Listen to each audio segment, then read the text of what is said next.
now bring this meeting of the Union Bay Improvement District Board for the 14th of December 2017 to order. I would like to remind, well, first of all, welcome everybody and Merry Christmas. And I would like to point out that no recording devices are permitted, and ask you to please turn off your recorders and your cameras at this time.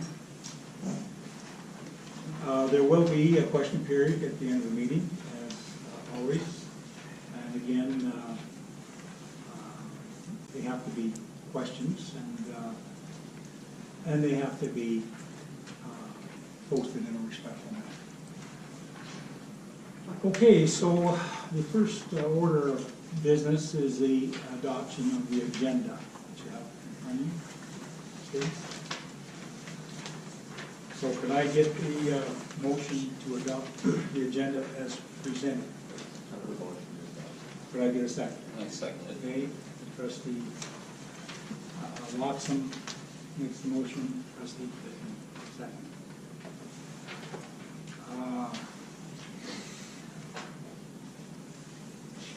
Are there any questions about adopting the agenda? Any need for discussion on that? Okay, fair enough. Therefore, the agenda is hereby adopted. The next bit of business is the approval of the minutes of the November 16, 2017 public meeting minutes. Could I get a motion to adopt the minutes as presented from somebody? I make a motion to adopt the minutes as presented. Okay, seconder? I'll second it. Therefore, the minutes are approved for November 16th public meeting. Next, we'll move on to reports.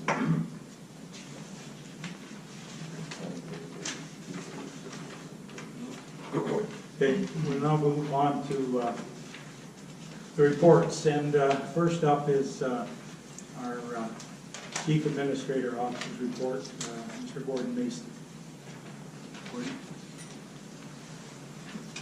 Okay, the first thing on my agenda is the water infrastructure agreement. As probably everybody's well aware, on Tuesday afternoon at approximately 2:30, the CVRD approved the KIP changes to their MDA agreement, and which also allows us to be able to move ahead with our water treatment plant. And if you want to get more information on the changes to the MDA, they're all on the website. The regional district sent out kind of a press release today, with all the details around that. And I expect to have all of the legal stuff completed absolutely by the end of the year to transfer our 4 acres of land on the corner of Musgrave and McPhee by the end of the year for our water treatment plant under the Section 99 as per our water agreement. Everything's pretty well done, and we're hoping to have that done tomorrow. So.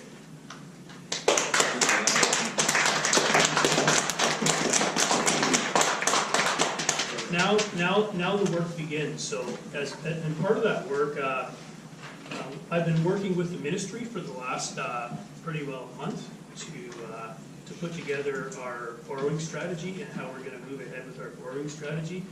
So UBID will have to hold a public information session in late January or early February. I haven't actually established a date yet because we still have quite a bit of work on it. There's been a lot of stuff going on regarding the water agreement with KIP and their changes to the MDA that's been keeping myself and lots of us quite busy. But now it's pretty well done. So like I said, the ministry has asked us to hold a public information session in late January, early February. which time property owners will be able to learn more about the water treatment plant and its associated borrowing. So I'm going to give you just the Coles Notes version of what I've worked out with the ministry. We've been working together to come up with this plan.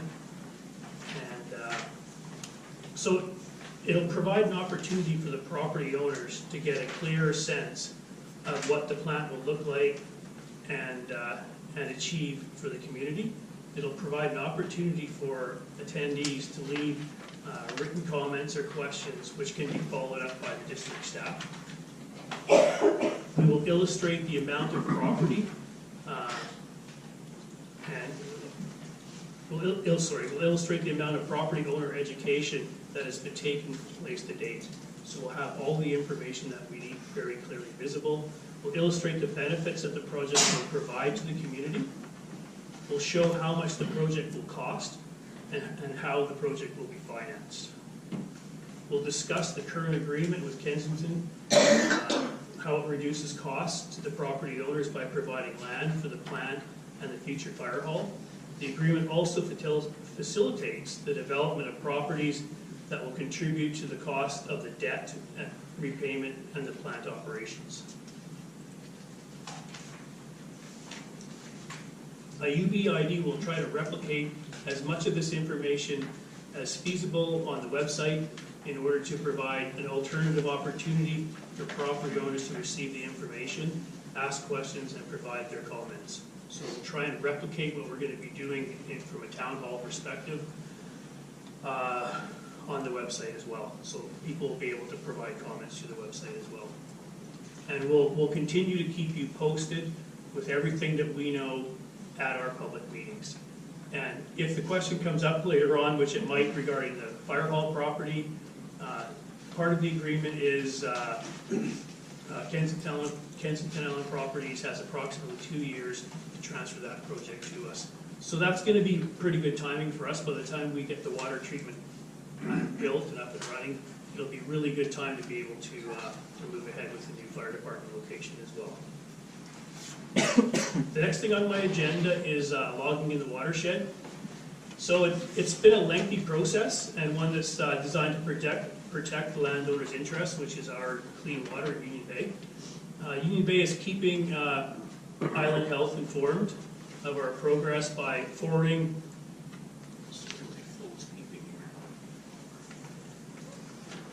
the details of the water treatment agreement with KIP and also the RFPs for the DAF plant. So we're keeping John Hillis from the Vancouver Island Health Authority informed all the way through the process.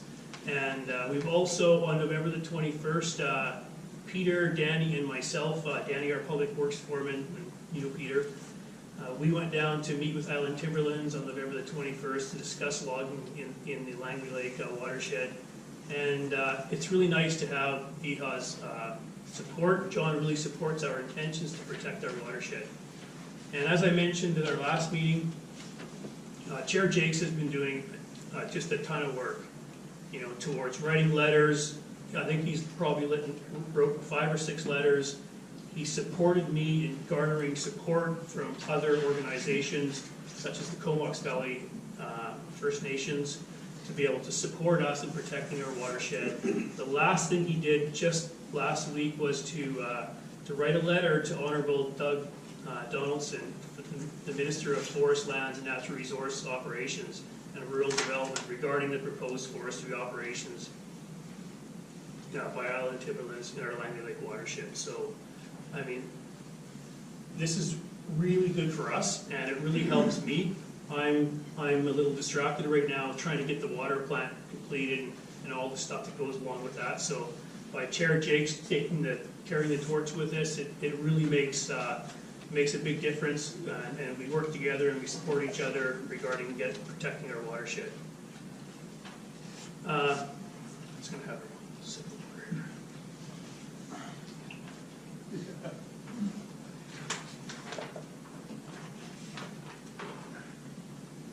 I've mentioned this at almost every meeting since I've been part of Union Bay Improvement District regarding the problems with our present water billing system. And to the point where it's becoming unworkable. Every time we try and use the system, we have constant failures, just because of the system was basically built in 2004, or that's when we received the software. And I don't think too many people in this room have an operating system on their computer from back in 2004. So you can just imagine that the problems that we have with it every time we try and connect, or anytime we have a new update on our computers with Windows 10, we have failures every time. So we got to download updates, and so. But the board has approved a new software program. It's called a UBID software program.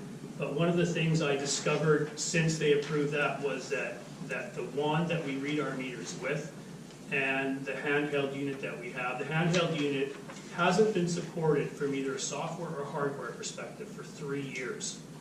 So I don't know what they were doing in the past, but they must have been trying to work around it as well.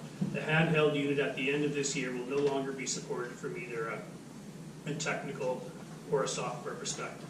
So it's just like having an old car that you just can't get parts for anymore. So basically we've had to spend an additional $7,600 to be able to buy a new wand. So this wand will be able to read our existing meters, but also it has the latest and greatest technology as well to be able to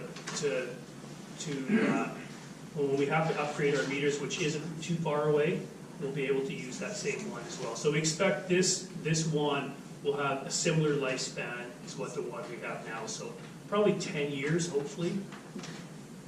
And then we also had to buy, part of this, that $7,300 cost was some connection software between the wand and our new software. So that was about $1,100. So the total cost, like I said, was $7,630. But I don't anticipate any more extra costs for this, because now we're basically replacing the system end to end. The only cost that we have regarding this whole system down the road is replacing our meters once their lifespan is up. And that concludes my report. Our next report is the Public Works report. Peter usually takes this one. Oh no, actually, no, sorry, I got one more. I always forget, every time. Oh, the financial. Yeah. So I provided the latest financial report, basically as of today. I worked on it till about 6:10 this evening to get this done for today's meeting. And as we've had, with everything that's been going on with KIP, it's been quite a week, but it's a good week, because finally we have a water improvement, or we have a water plant. Everything's in place. So, but if we just run down the from a revenue perspective, we're doing well. We're going to probably end up projected about 8% over in revenue as compared to our projected approved budget from 2017. If you look at the next area under expenditures, the one that really sticks out is we're about $7,000 over budget audit and accounting, and that was because when we had the election, our previous temporary administrator used accountants as the auditors during the election, so that added quite a bit of cost. So that basically resulted in about $8,000. And then the only other one in that area is under information technology costs, and that was, we had a server failure in early February, which basically costs us about $3,000 to get fixed.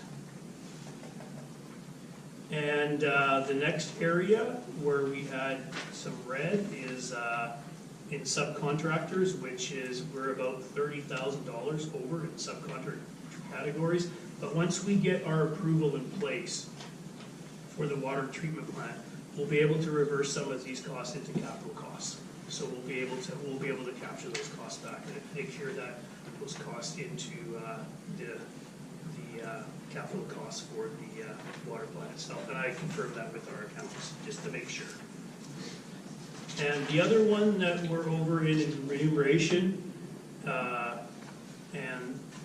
administration remuneration, and that was basically Martin G's salary, and part of it was we're about 21,000 over, and that was, a lot of it was to do with the overlap between myself and Martin during that period.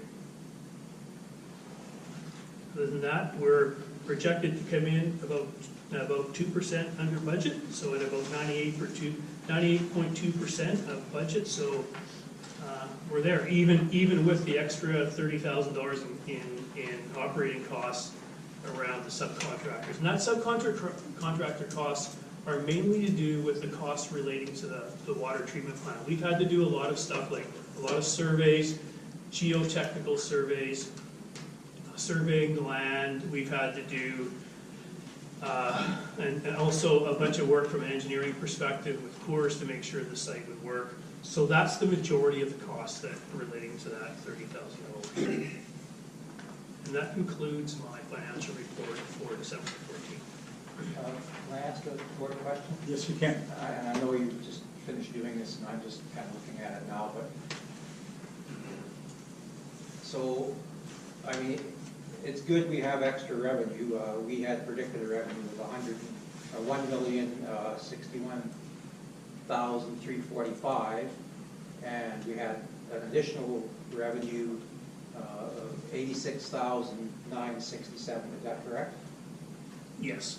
So even though we had an additional revenue of $86,967, by the time we take into consideration all the extra expenses, that's the only way I can make sense of this, is that we basically ended up with a balanced budget with a $8,000 surplus. Nope. No? Nope. If you look down here, Jim, if you look under total expenditures, Yeah. it says 632,000. Correct? Okay, and then our actual expenditures are $620,000. So that's what I mean. We're at this point, we're 2% less. So we have about the expenditures is one budget and the revenues is another. They don't Relate to each other. No, they don't. Well, no, we do. So Well, they do. I mean, yeah. We Okay. brought in an additional 80,000 in revenue, which Yes. is great. Always good for revenue, but our predicted total expenditures were $632,191 with a $420,000 413 contribution to reserves. If you take and add those two numbers together plus the 8,741 at the bottom, you get the $1,061,000, which was our predicted revenue. So our predicted revenue was considerably higher by about $80,000, but at the end of the day, the budget balanced with $8,741. Now, perhaps I'm reading it wrong, and you can explain it to me later. I don't want to belittle the point, Gord. Thanks for your comments, Jim.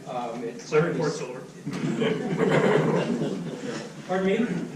I said, thanks for your comments, Jim. I understand it, but you said, perhaps I can explain it to you later. And you know what? I think it's better that we talk about it later because. Yeah, I was still talking to the board. So I would really like an explanation why, when we had that extra 80,000 income, the total expenditures plus the capital reserves predicted in the approved budget of 2017 don't balance. Done. Okay, thank you. Thank you for that. Okay, so we'll move on from there. Now into the public works report. This is a report submitted, of course, by our superintendent, Danny, and it's what he's addressing here is managing risk in the water system. On November 29th, I attended this workshop, and some good points were made for being a water system of our size. A big part of running a water system this size is to be financially sustainable, to provide safe and clean water to our customers, and to be able to plan for the future. There will always be challenges facing the water purveyor, and being financially prepared is the only way to keep moving forward.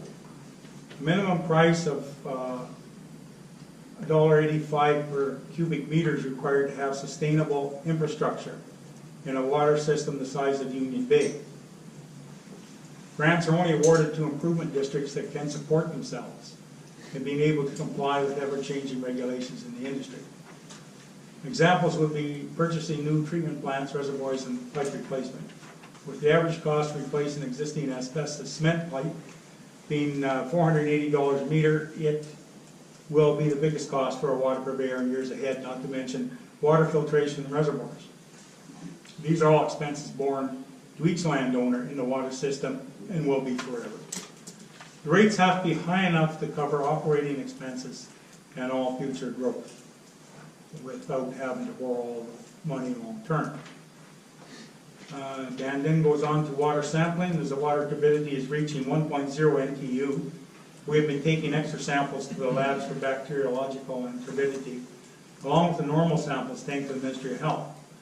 The water is doing very good for this time of year, as the November rains usually mean a slow, steady rise in turbidity, going up to 2.5 to 4.0 NTU. We are still sitting right at 1.0 NTU, and it's remaining constant. More testing will be done if the water turbidity rises above 1.0 NTU. The watershed is routinely inspected, culverts are checked, and turbidity samples are taken. And then the water stats in 1.10 NTU, out 1.05 NTU. Chlorine is 1.75 parts per million free. Water temperature 9.4 degrees Celsius. Water consumption is 350 cubic meters per day, and the Langley Lake height is 15 centimeters. And that's the height of the water over the spillway. Yes? Can I ask a question? I'm assuming Danny's not here. No, he's not. Gord, did you attend that as well? I just have a question about a statement about the workshop that I don't understand. Gord, were you there at that? Which workshop are you talking about? The managing risks in water systems? Yeah, you and Dan. Yeah. Okay, then maybe you can answer it for me. That the sentence is, grants are only awarded to improvement districts that can support themselves and be able to comply with ever-changing regulations. I'm unclear about what grants that is. I don't have the answer to your question, trust me. Because improvement districts don't qualify for grants. So I'm just curious about what that is. Yes, and that's my belief as well. Yeah. Trustee Kelly. Where that come from, I don't know. But yeah, I noticed that. Yeah. Okay, we can move on to Union Bay Fire Rescue, the Fire Chief's report. Primary purpose of this report is to keep the Union Bay Improvement District Board informed as to the activities and progress and major programs and or objectives. And we go on to an incident summary. The department responded to 7 incidents in November, and we had 7 first responder calls, which was no further action was required on them. Total time worked was 4 hours, 20 minutes. Average time on call, 37 minutes. Total number of responders, 12, and average number of responders, 2. We go on to open fire bans in Coastal Fire Center, and currently there is no open burning ban in place. UBID currently does not have an open burning bylaw of its own, therefore we fall under the jurisdiction of the Coastal Fire Center. There are currently no open fire burning restrictions. Referred to the BC Wildlife Management Branch website, www.bcwildlife.ca, for the latest information on current restrictions and fire danger rating. The Coastal Fire Center does not issue fire permits of any kind. However, a registration number for a Category 3 pile, which is greater than 3 meters in width and 2 meters in height, is required. No registration number for a Category 2 pile is required, which is less than 3 meters by 2 meters in width and height. A registration number can be obtained by phoning the Coastal Fire Center at 1-250-951-4222. Regardless of the current burning conditions, the provincial venting index must be followed. It determines when you can burn according to the latest atmospheric conditions. It is a provincial piece of legislation governing air quality throughout the province. You cannot light an open fire of any kind unless the current rating is good. Failure to do so can result in a $1,150 fine. The venting index can be found online by going to hashtag www.environmental government BC CA/EPD, EPD, EPA, pending HTML. Fire index and using the Central Vancouver Island as your location, the local office of Environment Ministry and Iowa can be reached at 1-250-751-3100 to obtain the current index reading. Remember, it is everyone's responsibility to follow these rules in order to protect.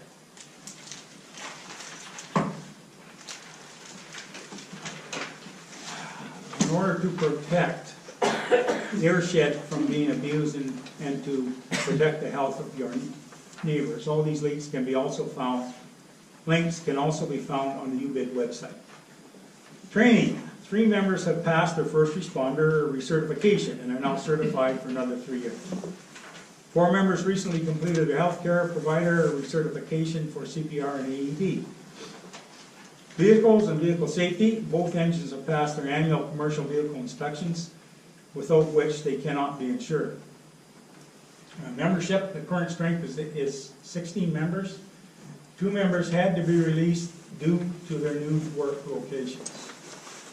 Fire hall, nothing to report. Occupational health and safety, all of our SCBAs have passed their annual flow testing as required by WorkSafe BC. Public relations and events, nothing new to report. This is submitted by Chief Jackson. Okay, so that's the reports from the Public Works and Fire Department. So can I get a motion that we have these reports filed for reference? So moved. Second. Okay, moved by Trustee Elliott, second by Trustee Bowman. Okay, anything arising with that? Yes. No, I just have a question. Yes. I don't see the motion that was made last night at the COW meeting. Do we not have to bring that forward to this public meeting? Well, it's not on the agenda. However, again,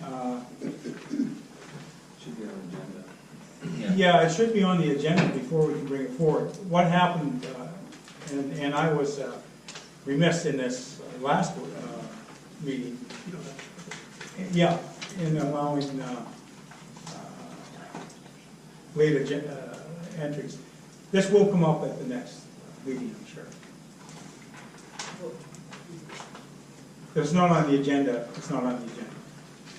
So there was no recommendations from the COW meeting to come forward to this meeting? Not to this meeting, no. I never received any.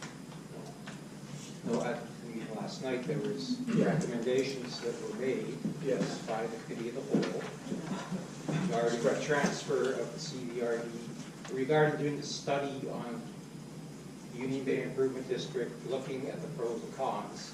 So that was the agenda item. Yes. And a motion was made at that meeting. It's correct. So And it was voted on. But only recommendations can come forward to COW meetings. So from COW meetings, sorry, to be voted on by the board. So until that motion is voted on by the board, it has really no effect. it's not on the agenda, Trustee. I realize. Yeah, Do so we intend to it will be forward on- it to the agendas? Yes, I imagine it will be on the next agenda. Okay, let's get on to the last item here.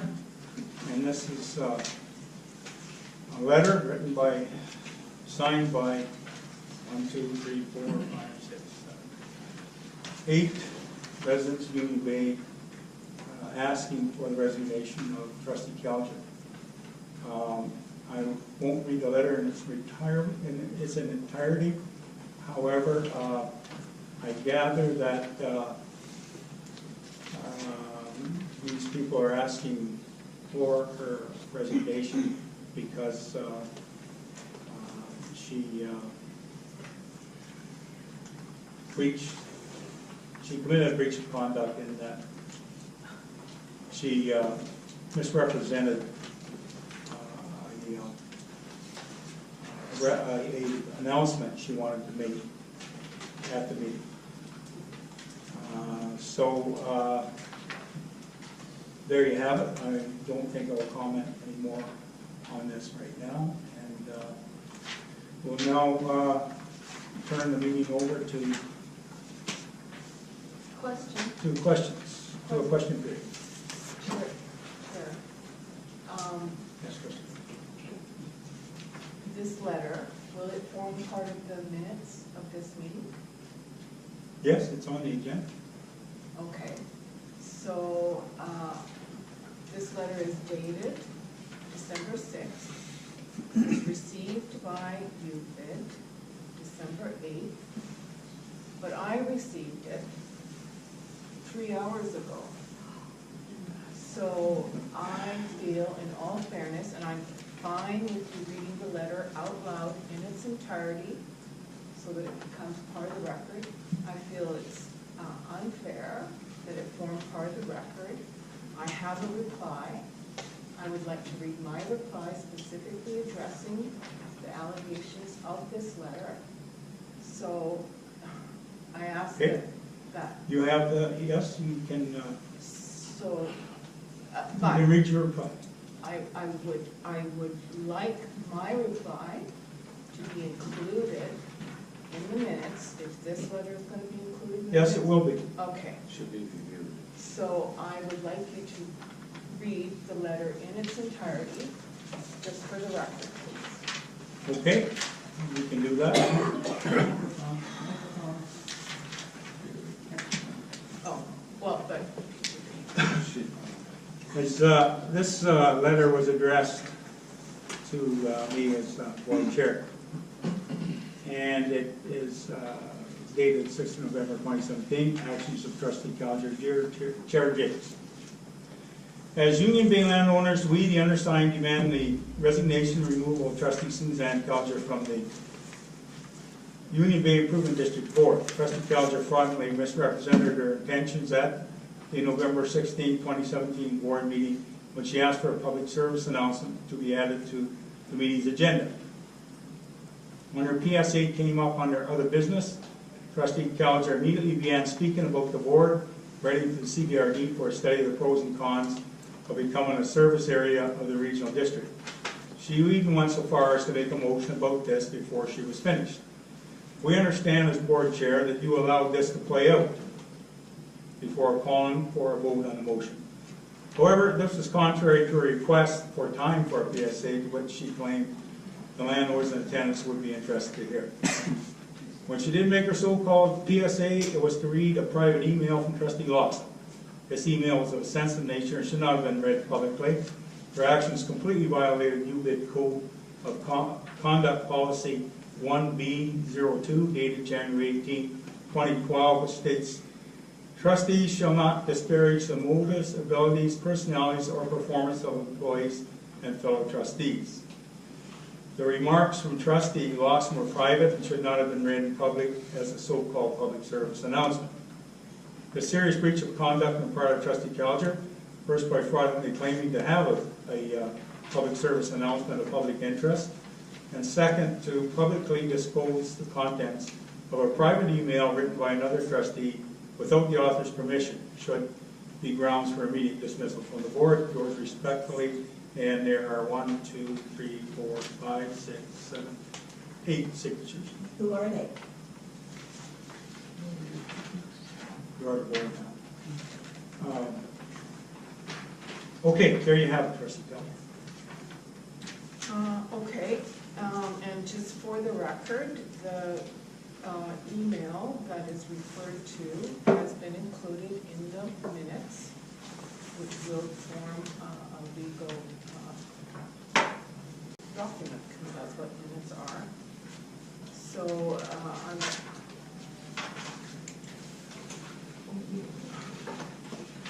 I am Turn it on. Is it on now? Okay. I have to say, I'm a little surprised that I did not receive it until 3 hours ago, so that put me in a very difficult position. However, I've handwritten a response. And furthermore, so I'll just read my response. And again, the email referred to is now, will be shortly, part of the public record. So, thank you, landowners, for expressing your concerns. The motion I made on November 16th for UBID to write a letter to CBRD, you'll have to excuse the typos because I only had a few minutes to do this, to examine the pros and cons was not part of my late agenda item, which I labeled public service announcement. This motion was passed. I just want to explain that what I made was a simple motion that any board member can make at any time, as long as they are recognized by the chair. Motions do not have to be placed on the agenda ahead of time unless they have a financial impact on landowners. There is no cost to UBID to submit a letter to the CBRD to undertake examining the pros and cons of conversion. At the November 16th board meeting, I was recognized by the chair.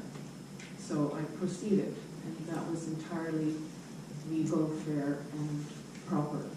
And had we been asked to vote on the minutes, approving the minutes, I would have voted, but we weren't today. I would have voted against approving the minutes because, in my opinion, they're not accurate. So the email I read out loud under heading public service announcement, and that was an item that I added as a late agenda item, was sent to me by trustee Loxon and copied to all board members, including Vivian. It was sent to me in the course of conducting board business.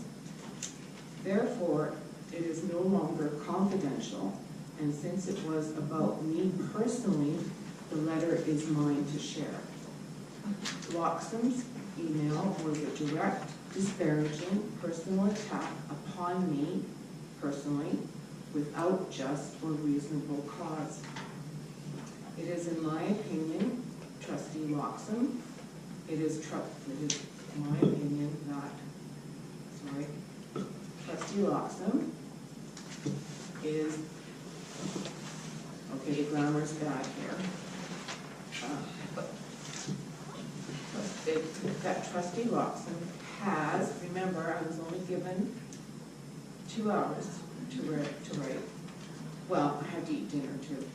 Trustee Loxon, who has violated UBID's code of conduct. I believe that the public needs to know what some UBID board members are capable of. As a retired school counselor, I know far too well that abuse thrives in darkness and secrecy. Women have been targeted unfairly and unjustly for far too long. And it's time to shine a bright light on this behavior, as it actually hurts us all. I will not be resigning. Sorry. And I also have to note that the video posted of that meeting, November 16th, on the UBID website, has deleted the entire 17 minutes preceding my motion. And I find that very odd and unusual and concerning. So, thank you again to the landowners for expressing your concerns. You have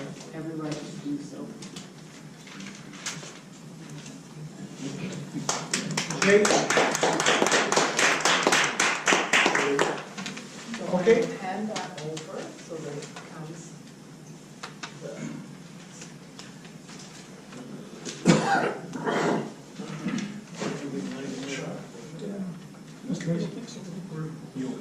okay, we're now going to move on into the question period. So those of you who wish to ask a question, this is now your chance to do so.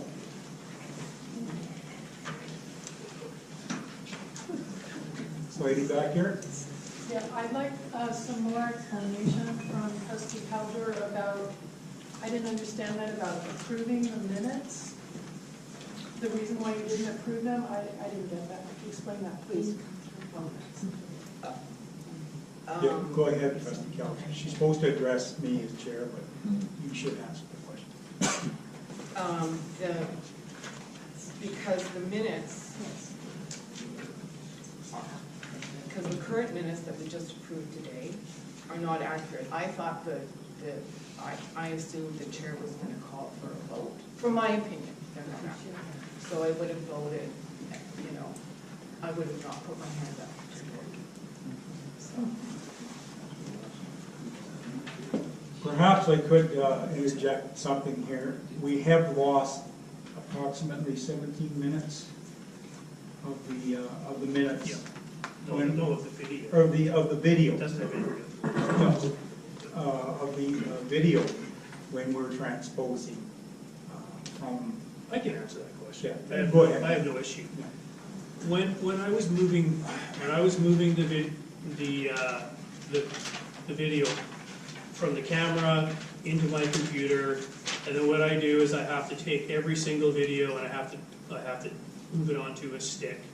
And it was just an honest mistake, and it just happened to be the one section of your video, and that was an honest mistake, and it happened, and all the conversation that went on are captured in the minutes, because I actually did the minutes before I deleted it by accident. So, I mean, it is, I mean, you guys both can shake your heads, but it was an honest thing that happened, and that's all I can say. I mean, I'm not a dishonest person, so. Peter, can I? Shit happens. comment on that? Yes, I mean, you know, it's really because of the political nature, and the polarization that we have on this board, of any part of the video that accidentally was deleted was trustee Calger's. You can certainly understand perception. Oh, absolutely. And I I'm apologize. not gonna get into it myself. I don't think it's right for me to share what I think around that whole issue with the public that are here. Certainly it's up to the public to make that decision for themselves around that time frame missing accidentally.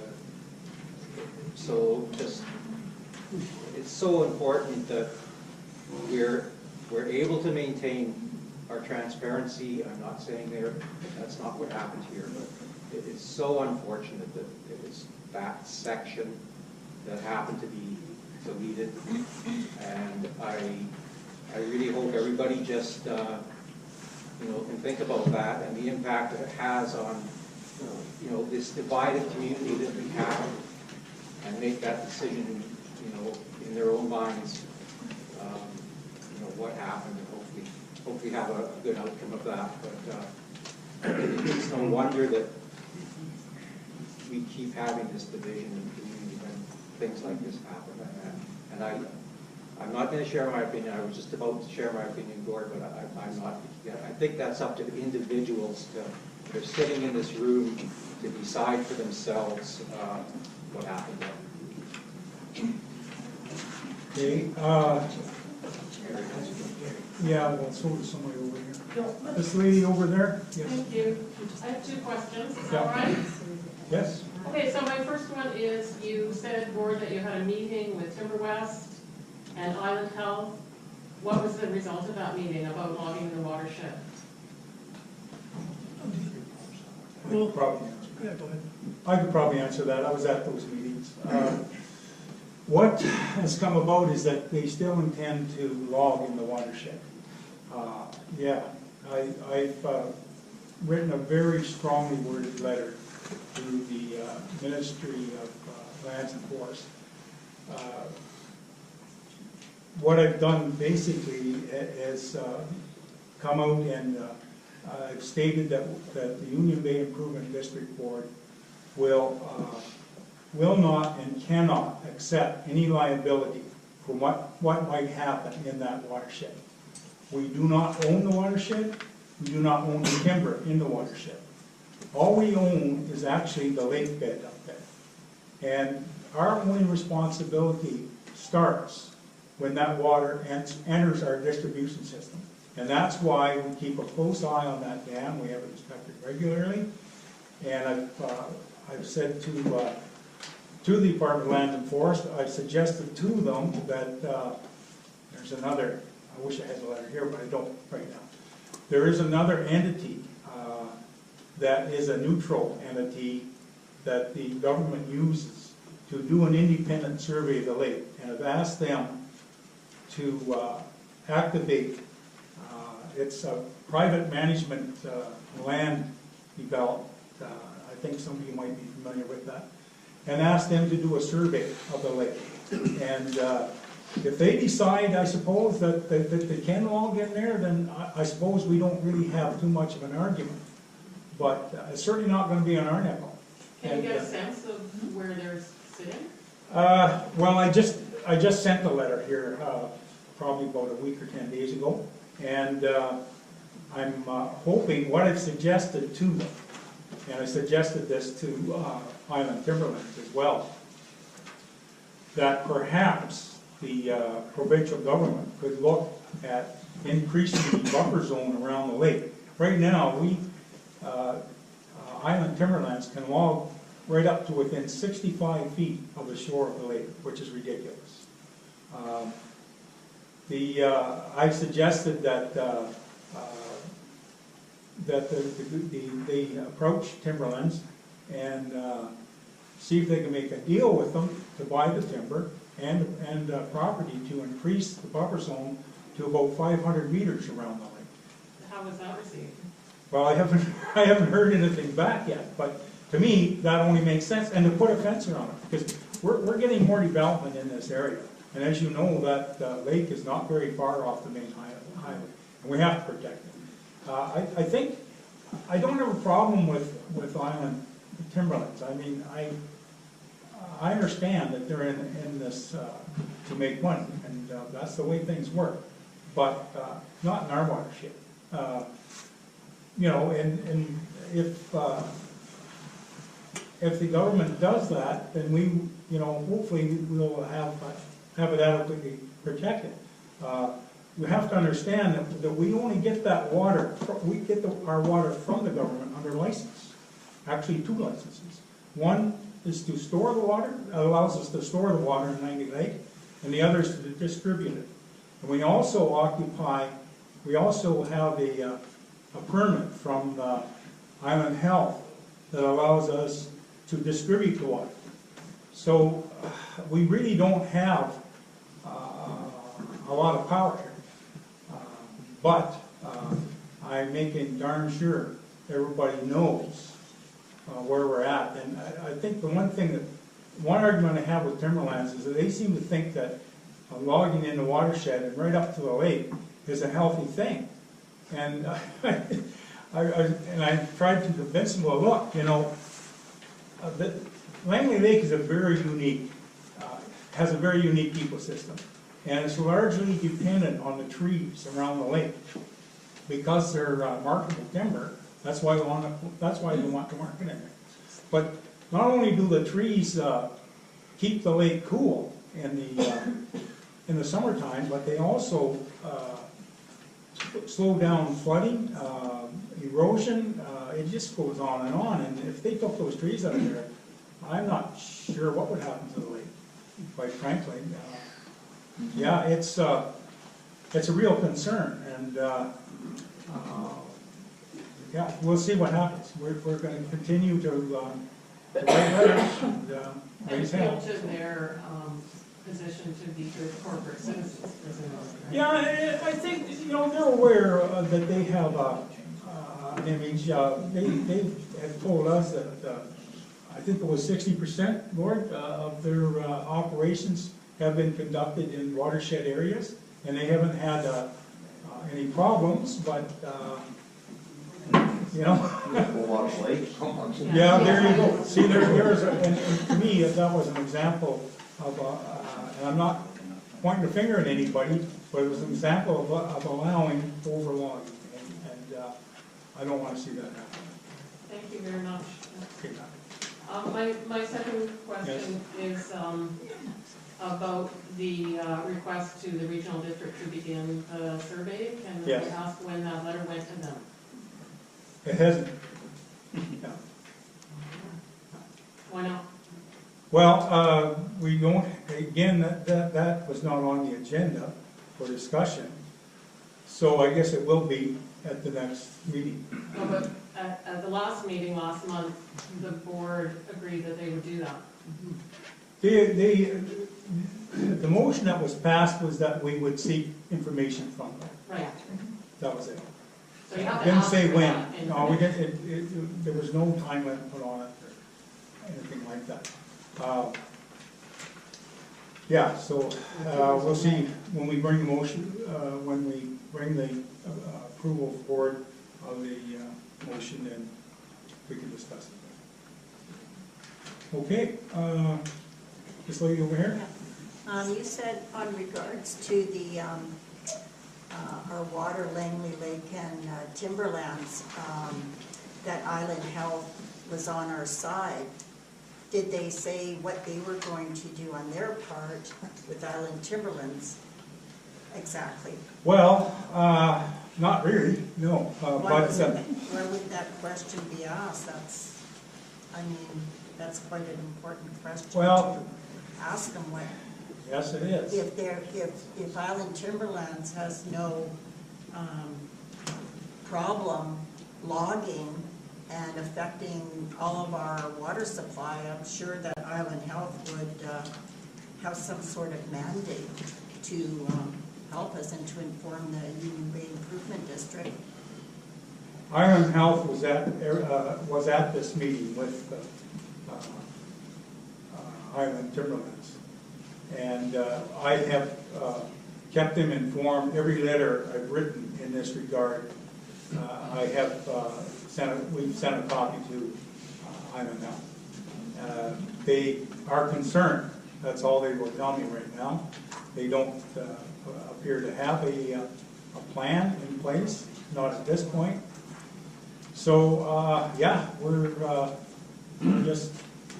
You know, But shouldn't the board find out what their plan is and put some pressure on Island Health? If I thought you said in the last November meeting that they plan on logging in 2018. That's right, in the fall of August 2018 is when they plan to conduct operations. All I can tell you is that we've made them aware of it, and we have made them aware of our concerns, and they say they are concerned, so we'll just see what plays out here. Can the board not find out what their plans are so that the residents of Union Bay? I don't think I don't know. I mean, I haven't been advised that they have any plan yet. We're still in the early stages of this. The next step, I think, is that Island Timberlands has agreed to have another meeting in January. And perhaps something might be forthcoming from the Department of Lands, Forests and Natural Resources at that point in time. We'll just have to wait and see what the response will be. Point of order, Mr. Chair, the lady down the end, Mary, has had her hand up. Yes, I understand that, trustee. And you haven't recognized her. No, I've been trying to work my way down there, okay? Well, Okay, Ms. Reynolds. I have two questions. Yes. The first one is the financial statements from 2017 and your approved ones for 2018. Your water tolls go from 345,000 to 445,000. I was wondering, are you planning on upping the water tolls by almost 30% in order to make that?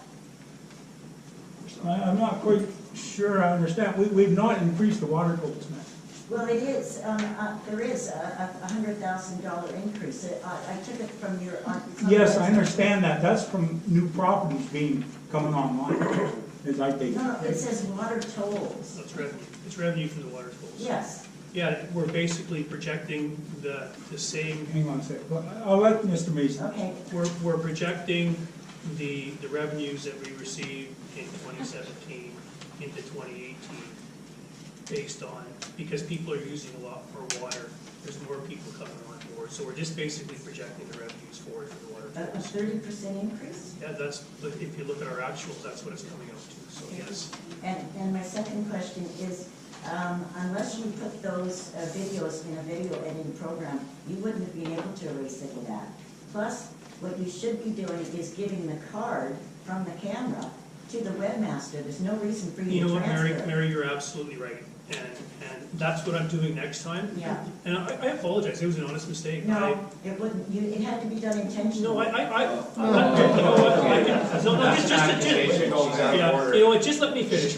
If anybody wants to come in, when I can show you, especially Trustee Elliott, who just made the remark earlier, if you want to come into the office, I'll show you how it works, and how they're downloaded on 17-minute sections, and how I made the mistake. It was an honest mistake. And I Honestly, so. didn't disagree with you. I'll Okay, come in and fair help. enough. Look, I'll take you up on that offer. Okay, yes. Would it be helpful for the individual landowners to call VHA and say they're worried about Landy Lake? If, Well, I can't see anything wrong with that, you know, by all means, yeah. I was gonna suggest something similar, that the landowners could start a letter writing campaign Yes, to the Minister of Lands and Forests. And if they feel, you know, if they get a flood of letters similar in context, yes. then they're gonna take notice. I mean, yes, you've addressed it, but if there's enough landowners start addressing it. By all means, yeah. You know, we can only, being a small board, we can only do so much, right? Right. And, yeah. For water. Yes, sir. Has anybody phoned Comox Indian Chief to let them know that his water supply might be going to NFL? Yeah, actually, Comox First Nations have been CC'd on all the letters we've written. I believe almost all of them anyway. Yeah, and we've also met with them as well, Yeah, and they're concerned. and their First Nations chief is actually a lady, so. Good. Trustee Young? Yes, could I suggest then, if people are going to be willing to write letters, that we post something on our website telling them who they could write letters to if they're concerned with. Absolutely, yeah, I can do that. Yeah, we do. Yeah, good point.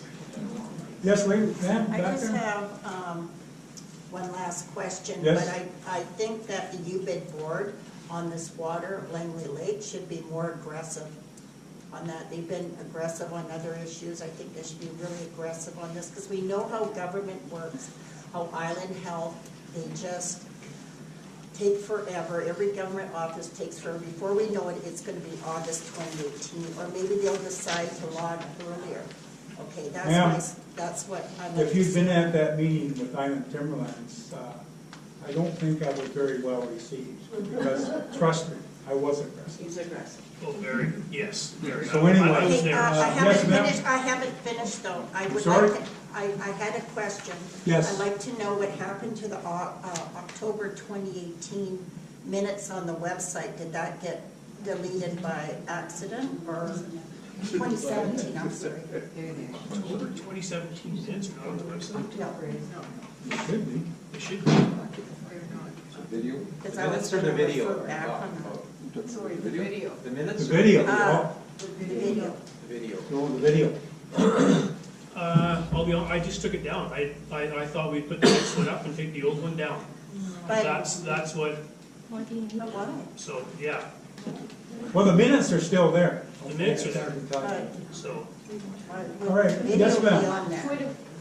Hi, going forward on this recording thing, so is it always just video recorded and the audio is with it? Because I remember we had a discussion about this many Yeah, months no, ago. the audio was with it. Okay, so there is still an audio recording of the previous meeting?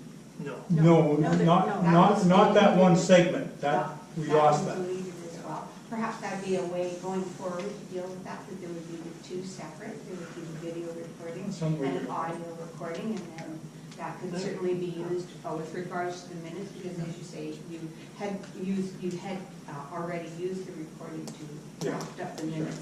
But if you hadn't, that might have been a problem. Yeah, So, it would serve as a backup, for yeah, sure. it would serve as back. That was Okay. just one question, sorry, a couple more. Oh, all right. I'll try to be very quick. Try to work everybody Just else. one more. Yeah, okay. So on the water infrastructure agreement, was there any changes that was made to that?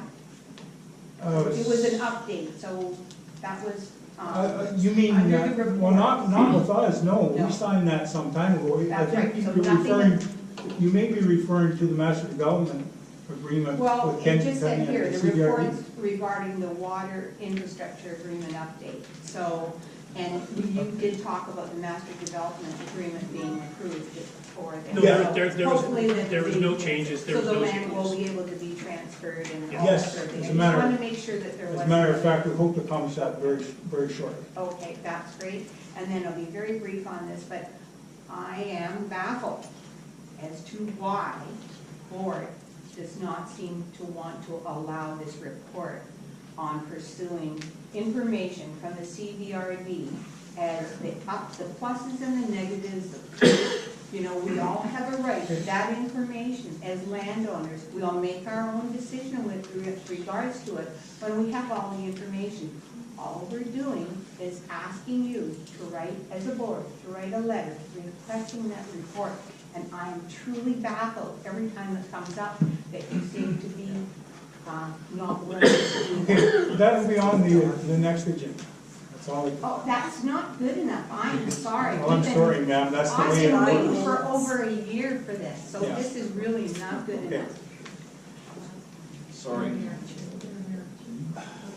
Yes, Going back to the assumption that the administration made about just removing the previous months, that was not my understanding when we talked at length about changing the bylaw. The reason being is there's people traveling, people away, there should be no reason why all the videos, because, for example, things are getting lost and deleted, so it provides so is there a way for us to put that back up, the October video? Well, that's something the board can take under consideration. that's something we can talk about at our next executive. Okay, if there's nothing else, then let's, I'll get a motion for adjournment. Okay, we're done. Thank you very much, ladies and gentlemen.